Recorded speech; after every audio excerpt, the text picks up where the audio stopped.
what are some just simple tips that you can do to help me prevent my vehicle from getting stolen? Montgomery County 911, what's the address of the emergency?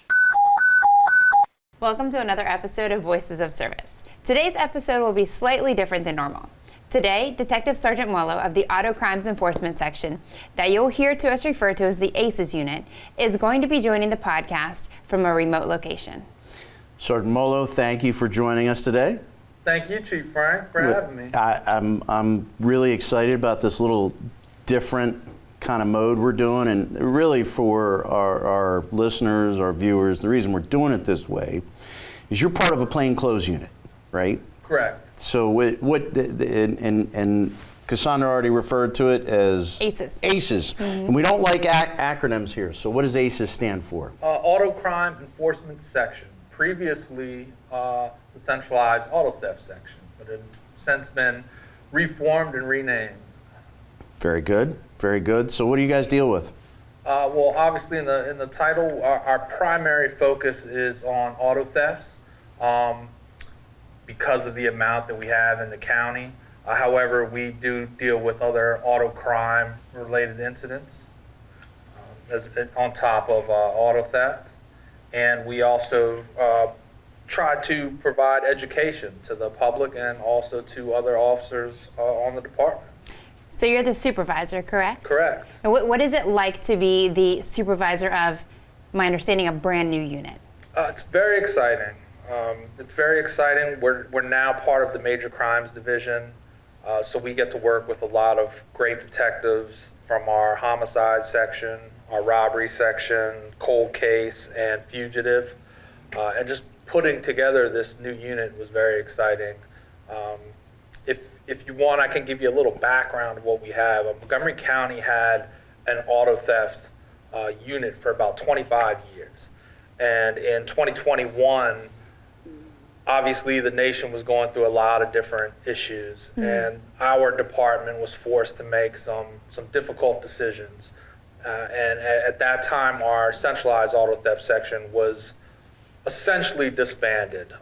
The detectives on that unit were sent to district level investigative sections, and they started handling the auto thefts on top of a bunch of other crimes. In the beginning of, or late 2022 and the beginning of 2023, the department had the opportunity to reform an auto theft unit, and that's when it was renamed the Auto Crime Enforcement Section. And I got the opportunity to put that together, and we held interviews for positions. We had some great detectives put in for that, bringing a ton of experience, investigative, tactical. We have detectives on our unit now that came from... Now, sorry to interrupt you really quick. No problem. So you said investigative and tactical. Yes. So I have two questions for you. Sure. One, is it generally found throughout the department that we would have investigative and tactical all in one unit? No, it's actually rather unique. At least in my experience, the units have been somewhat leaning towards one or the other, either very heavily investigative or very heavily tactical. A lot of them do both, but they're usually focused towards one, whereas ours is a very unique situation where we do actually both. We handle complex investigations, but we also take part in tactical operations as well. A lot of that deals with like surveillance and covert assignments, things of that nature. So let's go back a minute. You and I go back to the 3rd District. Yes, sir. You were my Central Business District Sergeant, and we served together during COVID. Yes. We saw an interesting thing start happening in COVID, right? Everyone kept, and especially in downtown Silver Spring, you got all these restaurants. People come in their cars to get their pickup food, and they leave their car running, someone jump in it and drive away, right? Yes. Auto theft. Yes. But auto thefts in general they were down at that time because everyone was home. So they could watch over their car. But then after we returned from COVID, I mean, we've seen numbers go through the roof, right? Correct. Where are we at in Montgomery County with the numbers? Last year, Chief, we had close to 3,500 auto thefts. Right. which is something we had never seen before. As you just outlined, I mean, we were in unprecedented times then, where the numbers were low, and then they just went through the roof. So now that's part of the reason why I believe that the unit was reformed. The department knew that it was imperative that we have a unit dedicated to just dealing with the auto thefts. And go ahead. No, I was just going to ask, so being part of the major crimes section, how does that help when you guys are investigating the auto thefts? I believe we were brought into the major crimes division. I know Officer Tresser, you and I have talked prior about the unit, and the a lot of people just construe auto thefts as a property crime. And they think, oh, it's just an auto theft. And they don't realize that the auto theft bleeds into a lot more crimes and a lot more major crimes. Sure, there are some people that steal cars just to go joyriding.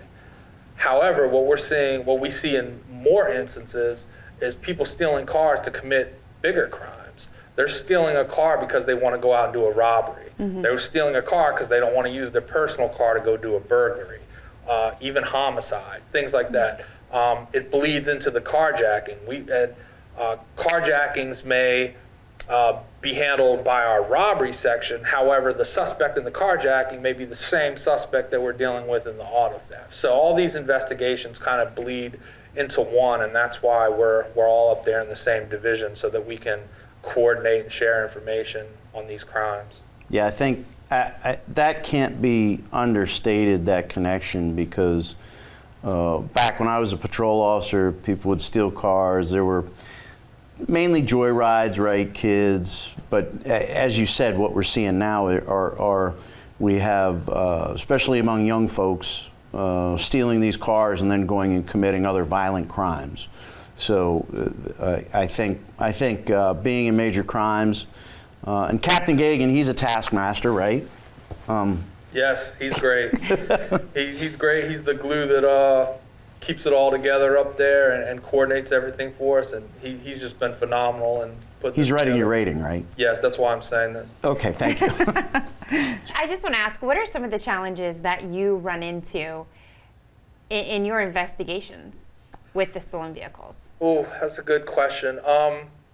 I would say the biggest challenge we're seeing right now is probably with our repeat offenders. And that goes both adults and juveniles that we're arresting. We're doing our part and we're making these arrests, and then we're seeing the same individuals back out on the street. I mean, in no time. When we deal with juveniles, it's a matter of hours. They're right back out on the street, and some of us are unfortunately, mocking the judicial system. We're seeing some that steal cars. They're let back out so quick. They're posting on social media a picture of a car and mocking, saying that they're going to steal it later that day or night. Yeah. So I would say that's probably one of our biggest challenges right now, is just dealing with the same individuals over and over, and again, doing our part. And let me say, the state's attorney's office has been phenomenal. Right. We formed a great relationship with the state's attorney's office, and they've been phenomenal in prosecuting these cases. However, we're still in the outcome of it is seeing these people back out on the street over and over. Well, and in the D.C. area, you've got D.C., you got Virginia, you got even Maryland, you got PG County, you got Montgomery County. I mean, we're seeing this is these folks that are doing this are moving around in and out of D.C., in and out of other jurisdictions. So it very much is a regional, but there's something else that's driving the numbers. The numbers are being driven through the roof, and I think a lot of people have seen this on news all the time about what is going on around Hyundais and Kias. They're a big driver of what's going on right now, right? Correct. We are seeing huge numbers that focus on those vehicles. And that stemmed out of like a TikTok video that identified a weakness. Yeah, I don't want to give any pointers to anyone out there, but no. I mean, some people can literally watch a video that's a couple minutes long and learn how to steal a car. But here's the important part, and here's what we want people to really listen to. The manufacturer, Hyundai, is stepping up. And that's the other reason we wanted to talk to you today. Right. About what they are doing to make a difference and fix this problem. So you have a great relationship with Hyundai. I've been in the meetings, and it was really neat to speak with their upper echelon. So how did you get involved with them? I started off talking with a representative from Hyundai, and we originally started off. Hyundai's been great, like you just said. They know there's an issue with their vehicles. This year, I believe it's 44% of our vehicles this year of our auto thefts are Hyundais. Mm-hmm. They know they have an issue. However, they've taken an approach where they want to help correct that issue. We started off when we first started talking, and they donated to our department a bunch of steering wheel locks, like the old school steering wheel locks. You put it on your steering wheel, it helps prevent thefts, and they do work. However, there's a software issue within some of their vehicles, and these are the vehicles that have the older. It's not the push to start; it's the traditional key. You put in the ignition, you turn. And those vehicles from 2011 to 2021, those are the vehicles that are affected by this problem. And Hyundai developed a software update that they can go in, they can reprogram within their vehicle. Their technicians do it, and it definitely it's not a 100% fail-proof solution, but it definitely helps with the auto thefts. And they've gone around the country actually and done events where they offer at no cost these updates to the public. And we were lucky enough to talk to them and have them come to Montgomery County in the near future, and they're going to do one of those events here. Do we know when they're coming? Yes, tentatively it's set for Thursday, May 9th through Saturday, May 11th. And it's going to be a 3-day event. We purposely picked those days because May 12th is Mother's Day, and we wanted to avoid that. I'm sure. Cannot disrupt that. Yeah. Thank you. I don't think You're welcome. moms wouldn't want you bringing Hyundais to get software. You don't think that would be a great Mother's Day gift? If it was mom's Hyundai. Yeah. If his mom, yeah, okay, there you go. Well, I hear at the event you're going to have a, what did you call it? What kind of room? Comfort A station. comfort Stations. Yes. So Hyundai has really honed their skills on this. They've made it a seamless experience, and they want to make it enjoyable for people to come. They don't want it to be a hassle. Hyundai's made it so that you basically drive in, you'll be directed which way to go. Again, the eligible vehicles are from 2011 to 2021 with the traditional turn to start keys. If you're not sure, you can bring your Hyundai in there. You bring it in, their technicians will meet you outside. The whole process of reprogramming the software takes about 15 to 20 minutes. If you do have an eligible vehicle, while you're waiting, you can wait in the comfort station. It's basically a lounge, a tent, but they have televisions in there. They're going to have restrooms. They're going to have snacks, beverages, things of that sort. So it should be very comfortable for people bringing their vehicles there. So and the most important, I don't think we've said it yet. It's going to be right here at Public Safety Headquarters. Correct. Yes. Correct. 100 Edison Park Drive. Right here during that 3-day weekend. The hours are going to be on the Thursday and Friday date from 8 a.m. to 6 p.m. Uh-huh. The Saturday date is going to be a little more condensed, where it's going to be 8 a.m. to 3 p.m. Okay. But again, and the 4 points that people, I think, need to know about this event is that there's no need to show your registration. There's no need to show your ID. There's no appointment necessary, and there's no cost at all for this. So you just show up with your Hyundai. If you're not sure if it's eligible, bring it in there. Mm-hmm. They'll look at it. Their technicians will let you know, and it's set up to be pretty seamless. now while we don't, sorry Chief, while we don't have a guarantee for how long it would take you when you brought your vehicle here, could you give us a roundabout estimation of how long that software update may take? Yeah, again, it's probably about 15 to 20 minutes from bringing it in to walking out the door. And another bonus Hyundai is doing is if you bring your vehicle in, they're giving out steering wheel locks at no charge. And they're going to bring a bunch of those. So hopefully everybody gets one of those that shows up.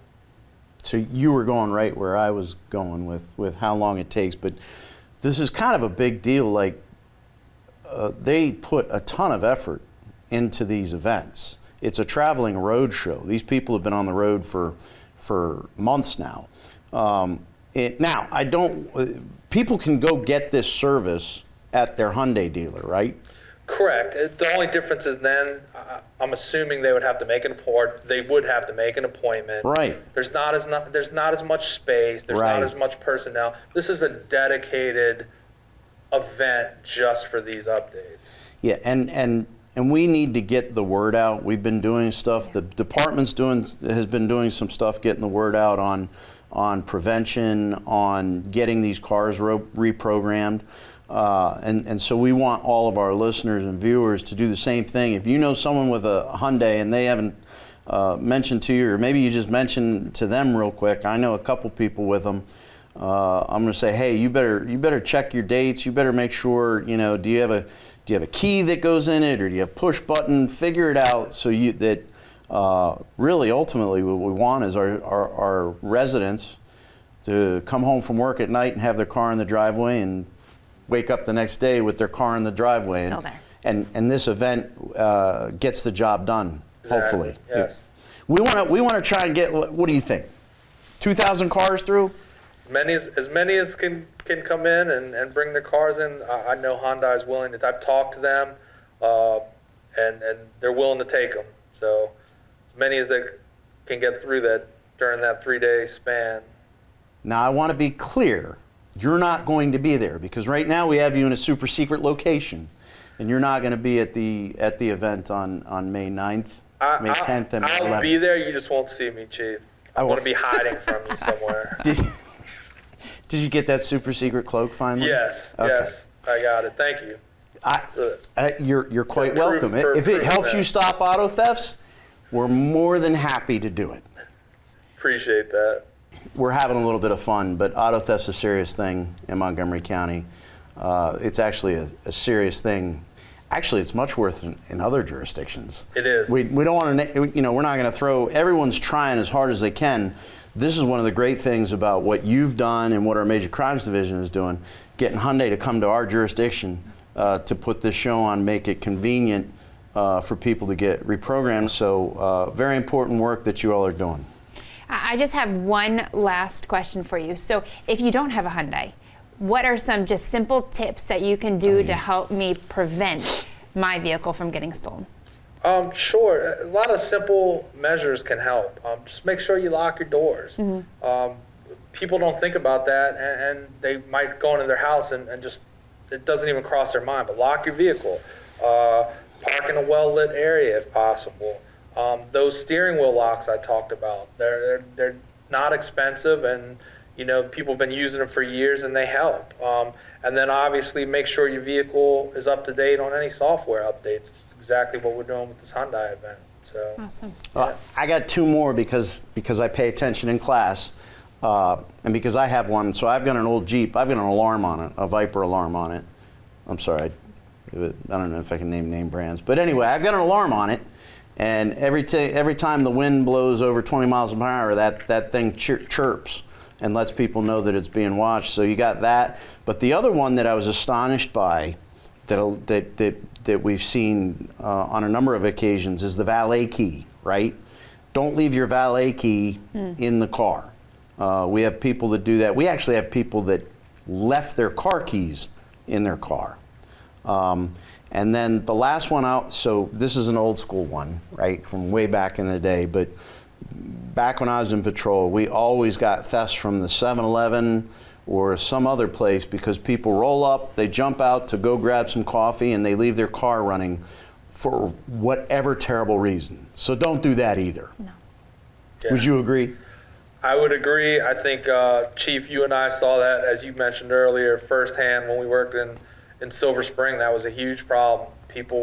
We know traffic's busy and it's convenient to pull up and leave your car running, but it becomes a very bad decision when you walk out and your car is no longer there. So that few extra moments to park and secure your car can make all the difference.